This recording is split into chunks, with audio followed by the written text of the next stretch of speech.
Hi friends, ఇది వచ్చేటప్పటికి నా లంచ్ అనమాట.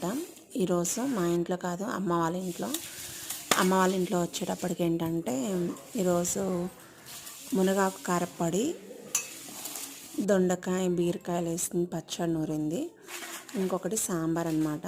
నేను మునగాకు కారప్పొడి ఎప్పుడు ట్రై చేయలేదు రైస్లోకి.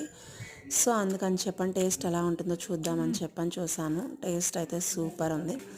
నెక్స్ట్ ఇది కూడా చూద్దాము ఎలా ఉందో అని చెప్పని చూసాను. బీరకాయ పచ్చడి కూడా చాలా బాగుంది. అంటే ఎంతైనా అమ్మ చేతి వంట అంటే ప్రతి ఒక్కరికి ఇష్టమే కదా. సో టేస్ట్ వైజ్గా అయితే సూపర్ అంటే సూపర్ ఉంది. నాకైతే చాలా బాగా నచ్చింది. ఇంకా ఫైనల్గా అయితే సాంబార్కి అప్పడంతో తిన్నా. సాంబార్ని అప్పడంతో తినడం అంటే చాలా బాగుంటుంది. అది నాకైతే చాలా ఇష్టం. మీరేం తిన్నారో ఈరోజు కామెంట్ సెక్షన్లో కామెంట్ చేయండి. ఓకేనా ఫ్రెండ్స్, నచ్చితే ఒక లైక్ ఇవ్వండి. నా ఛానల్ని ఎవరైతే చూస్తున్నారో వాళ్ళందరూ సబ్స్క్రైబ్ చేసుకోండి. ఓకేనా, బాయ్.